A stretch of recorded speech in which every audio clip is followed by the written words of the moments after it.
Hi everyone, welcome to my channel. If you like my channel, please like and subscribe. There's a notifications bell down at the corner that'll let you get notified as to when I go live. And I just want to send a huge thank you out to the people that answer the requests for donations. Answer the requests. I mean, it's amazing. I want to, let me just, you see all those behind me? You see that? Those are blankets, and they're full-size blankets, and they're really warm, and we got those, and we've been receiving other supplies. And when I say we, here's the thing, because I got caught on that the other day. A woman was like, who is we? Okay, here's the thing. Being is just me right now. But I say we because it's a collaborative effort.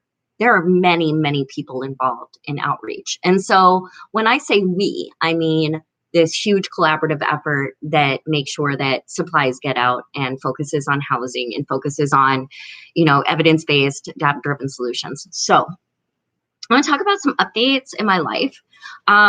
Really proud of myself tonight because I made my first gluten-free vegan loaf of bread, and it wasn't disgusting. And I didn't measure anything.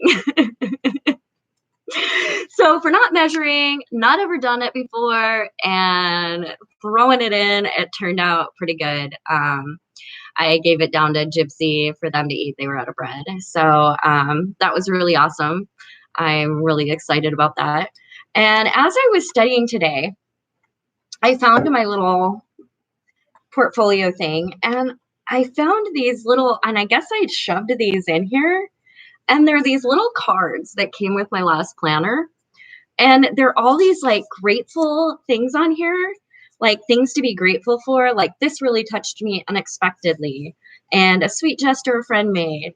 And, I was luckiest this week and then it has some blank ones. And I thought that was and I know why I saved them, because I had this one and it said, this made my day, 12/18/18. Getting a very lovely and thoughtful package from Joni A. Personalized, beautiful ornaments, touching gifts, beautiful, loving surprise.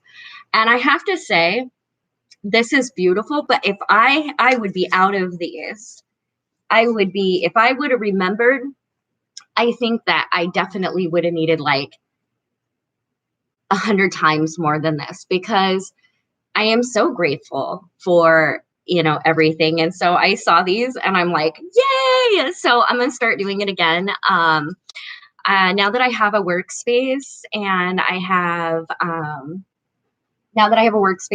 have desks and things like that, it's really, hi, Busy Bee.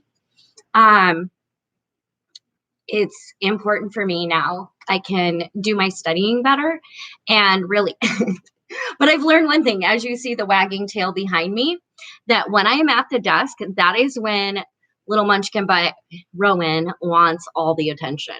It's crazy. I could be sitting on the couch and she would just leave me alone.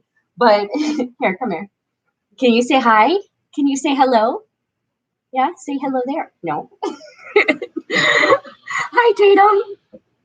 And so what I was saying is I could have filled these up. And so what I'm studying, I'm sorry, she's such an attention hound. Literally. I wanted to talk about some things I've been studying.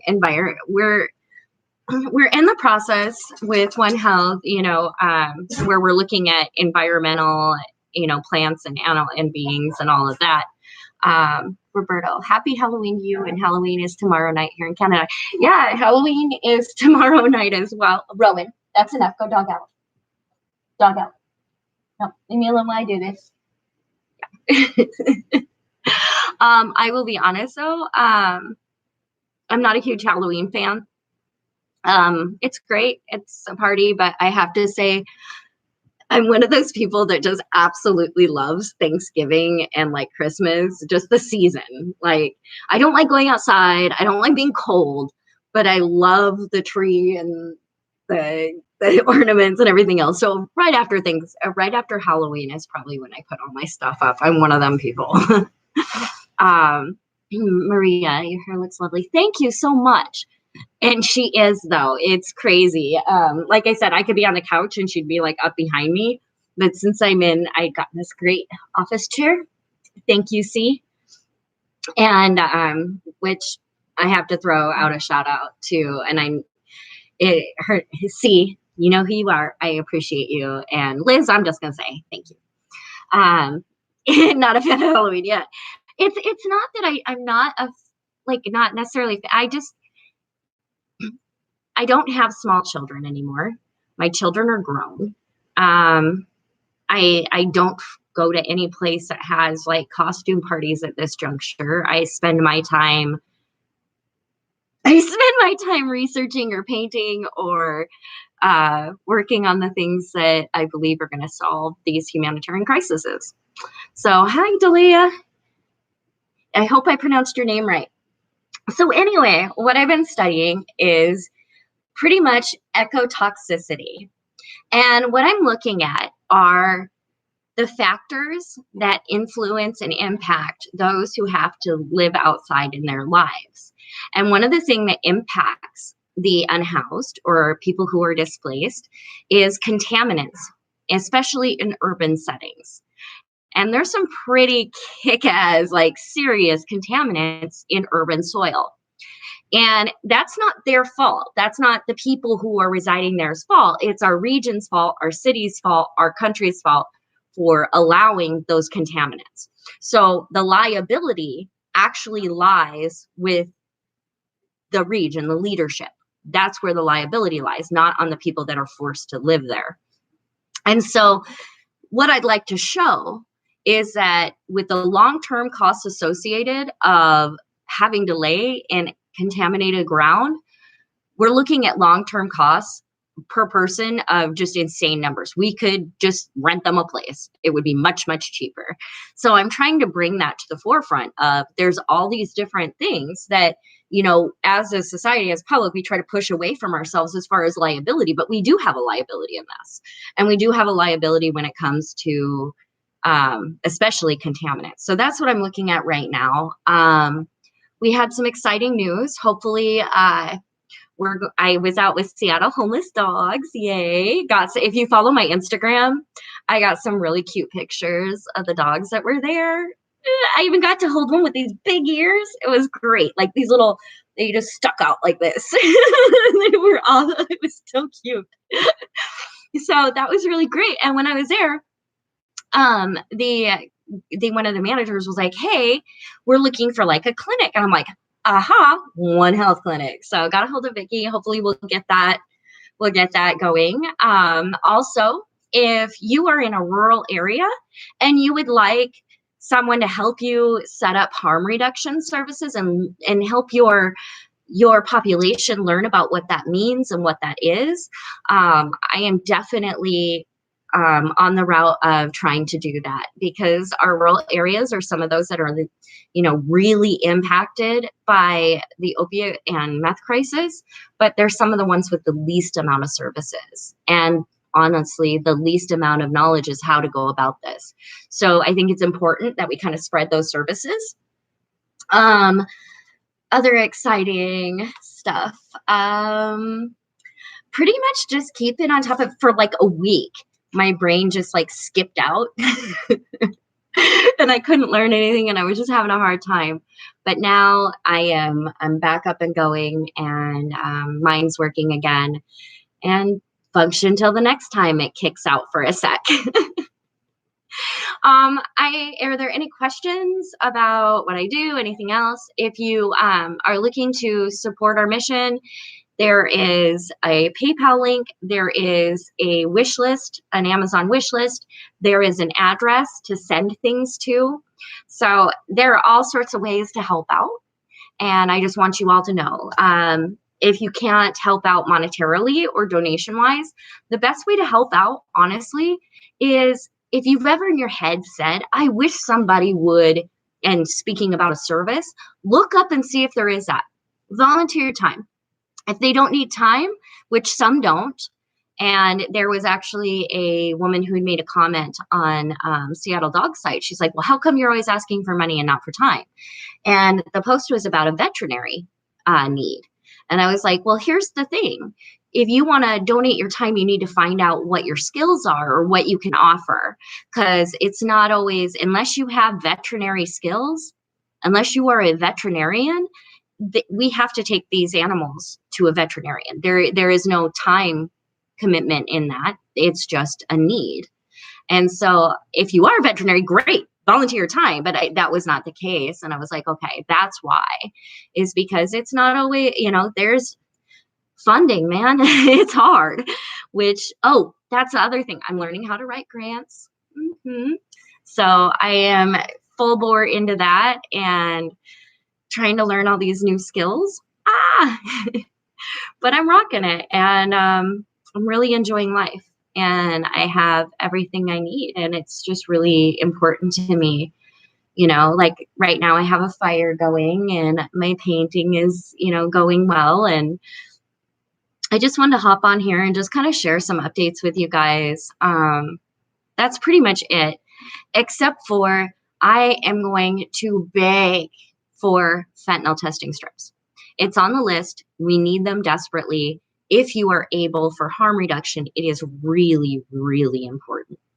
That's the first thing. Second thing is, when we were out at harm reduction, we have a woman who was unhoused and now she's housed, and she is always having her like clothing stolen, but she's like always coming up to jump in the line and be right there. And I would like to get her because I think it's really important. So if you have like she's very thin, but she's tall. If you have cute sweatsuit, some female products that would be enjoyable for her, package them up and send them, and make sure there's a note in there that says it's for Precious, please, because that's her name.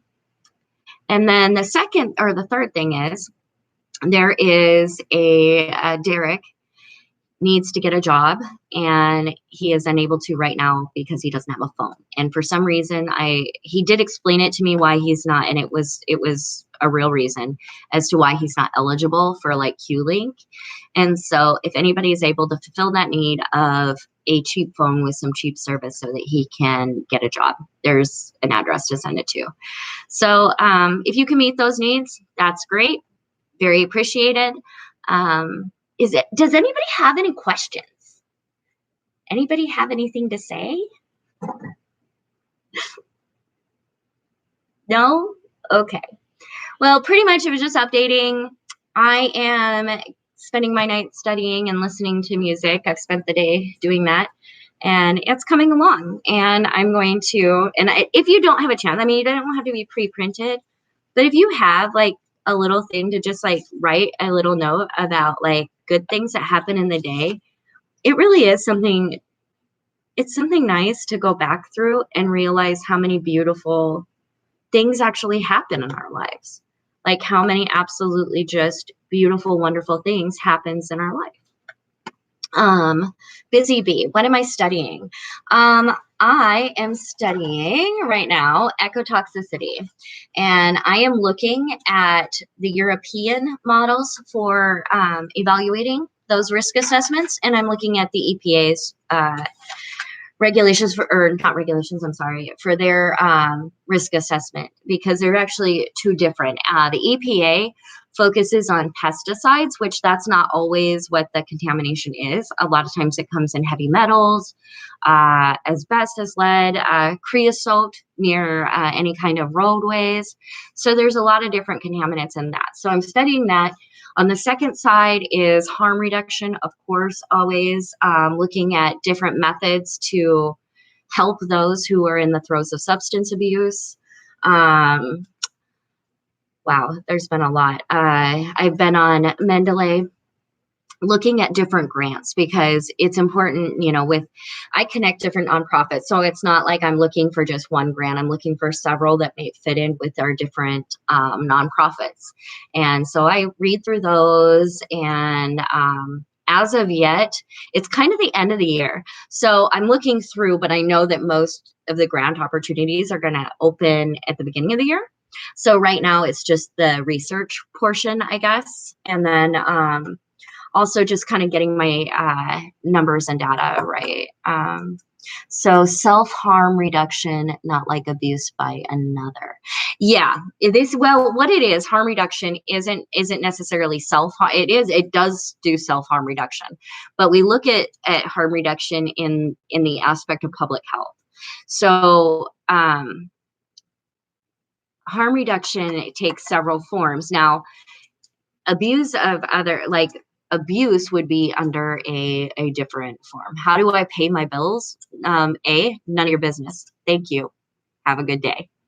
Yeah, so harm reduction, when we're using it in terms of substance abuse, we're really trying to cut down the number of infections such as hepatitis, HIV, MRSA, any number of these illnesses.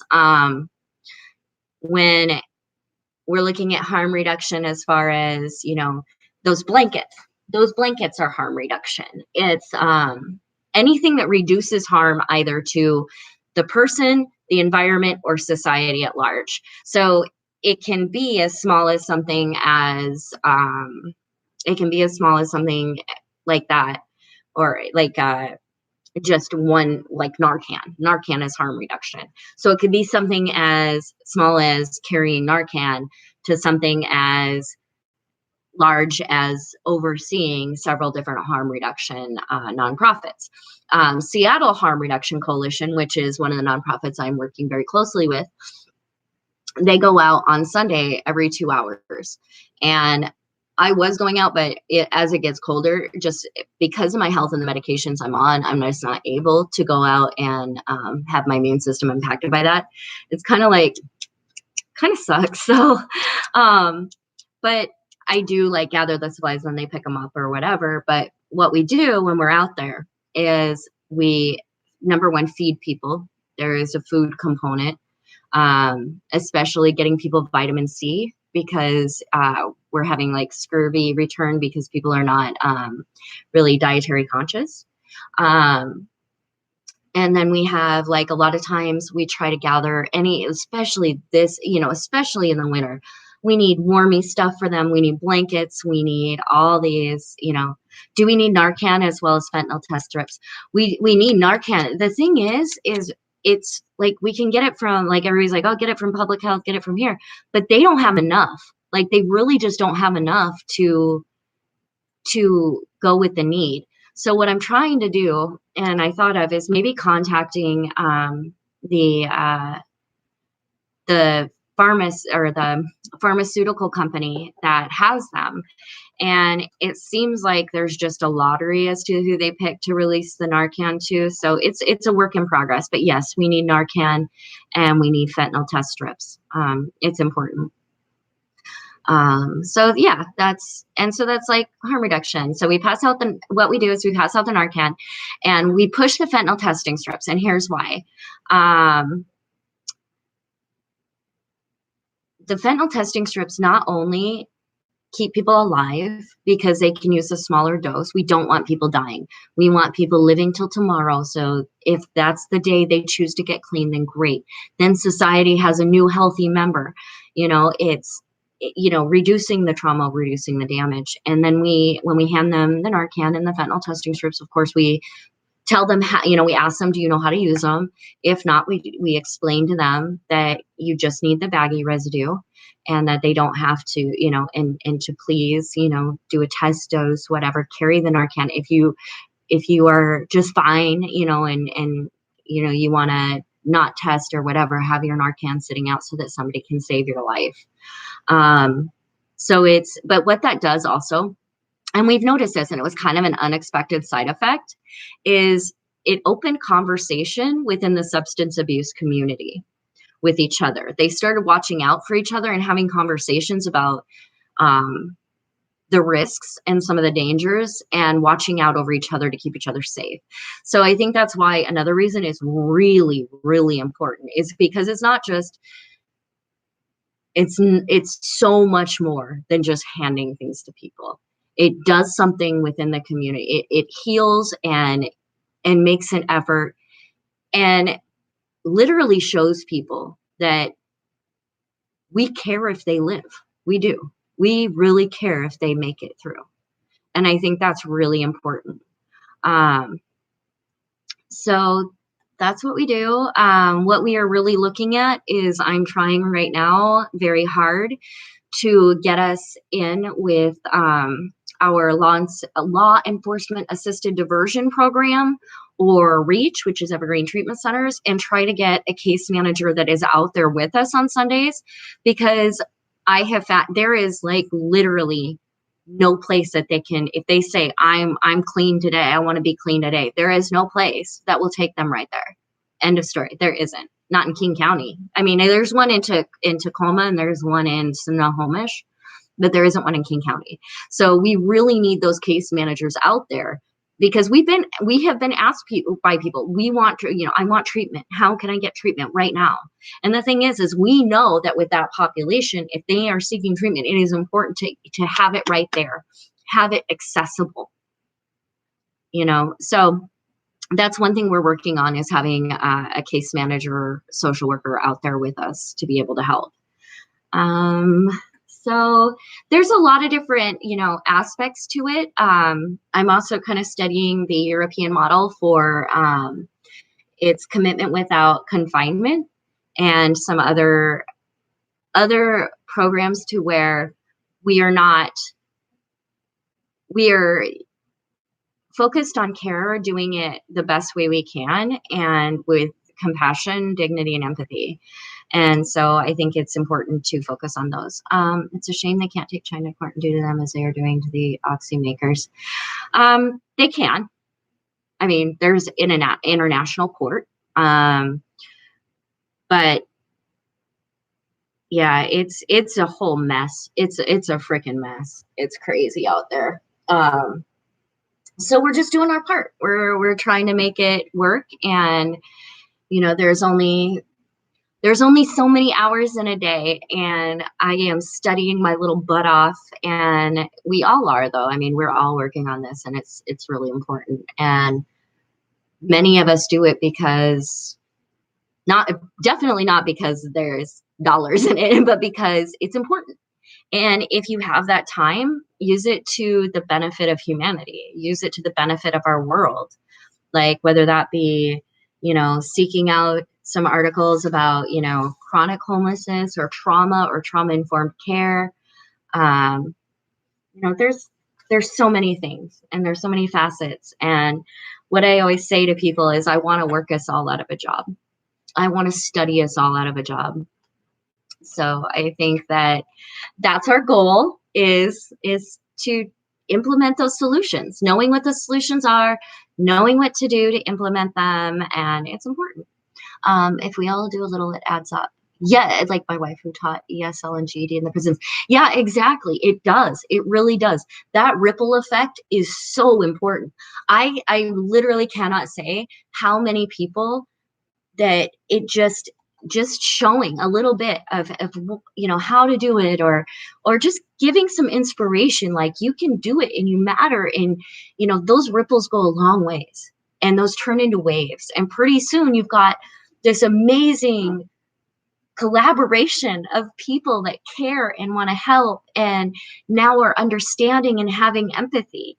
I don't know how many times that I've helped people understand just because I have lived experience, understand like some of the things that wouldn't seem like a big deal to most people, but it's a big deal when you're unhoused, So I think that whatever we do, if we're doing it with empathy and compassion and love, then it's going to ripple. And I think that's really important, is whatever we do it with love. So, and that's kind of the focus of which, due to lack of funds, my company has been administratively dissolved right now. So I'm just doing business as being. But it's important, like the name of my company being, it's about action. Whatever you do, take action. Just, if that's called, like, I spent half an hour on the phone with 211 in the city trying to find out if our cold weather shelters were going to open. But even that, if you got a little bit of time, call your city, find out what's going on, attend a meeting, you know, just open your heart. Let's see, I'm gonna read some comments. Good question. If they don't stop the flow, then are going to be putting money. Okay, yeah. Add a hand when you feel alone is worthless, and worthless is the world to many. It is. And I think that sometimes we don't understand the impact maybe that we have on people. How sometimes just, man, a smile or you look awesome, I love your shoes, how you doing, you rock, those things, those things are an investment. The same as any money. When somebody sends me a message that says, I've watched you and I love you and I'm inspired, that is an investment. That's an investment into my soul. It's an investment into my being to keep doing the things that I'm doing. And I think that we need to look at all of those as invest in the people around you. Invest your time, invest your compassion, invest your empathy, invest yourself, because I don't think that anything bad comes out of investing yourself into making the world a better place. Things just get better. Like, that's how it is. If you do the things that make people in our world better, things get better. Same thing as if, like, when I'm working on myself to be a better human being and be the person that I want to be, it's an investment into myself. It's an investment into my world. It's an investment into believing that through these efforts, through these collaborative efforts, we can change the world, and we are. So, hi Sheila, how are you? Are there any more questions or anything before I go? Let's take a sip of coffee. I'll wait for some of that because I know I don't type the fastest. Doesn't look like any. Okay. I appreciate you guys. Thank you so very much for listening. I know I didn't have like tons to say today, but it is what it is. Those are my updates, and I'm doing well, and I hope you all are doing so amazing, and I'm sending love out. Tons of love. Let's see. Good stuff, Amanda. Why do you do all this? When I was little, I was severely abused as a child, sexually, physically, emotionally. And I remember some of the people that stepped into my world and changed it for the better. And even as a kid, after coming out of that, I said, if I can change one life, just one, for the better, it'll make it all worth it. Then as a teenage foster kid and teenage runaway, said the same thing. And I continued on that goal of, I can make the world a better place. I can make the world a better place. Going through all I'd been through, I can make the world a better place. I never gave up that thought of, except for, those years in Louisiana when I was suicidal. I didn't give up that hope. So when I went through being unhoused, I knew that changing the world for the better was where it was at. That's when I realized that I could survive no matter what anyone took from me. It was a big thing. And I understood that if I wanted a better world, I had to make one. If I wanted a better reality, I had to believe in it. And so that's why I do what I do, is because I believe in the power of each one of us to change the world for the better. So that's it. Sheila, you're still homeless. I'm so sorry. The only thing I can tell you is get a case manager. Get a social worker. You need to be on coordinated entry. At this juncture, if you're not on coordinated entry, you're just on a waiting list. That's if you get into coordinated entry, at least then you're on a waiting list. And even if the waiting list says 3 years, sometimes it goes down to a year when they can't contact anybody. But the best way to get into housing is truly, truly to go get healthcare and get a social worker. Navigating this system while being traumatized is near impossible. And I couldn't have done it without my social worker. Like, I couldn't have.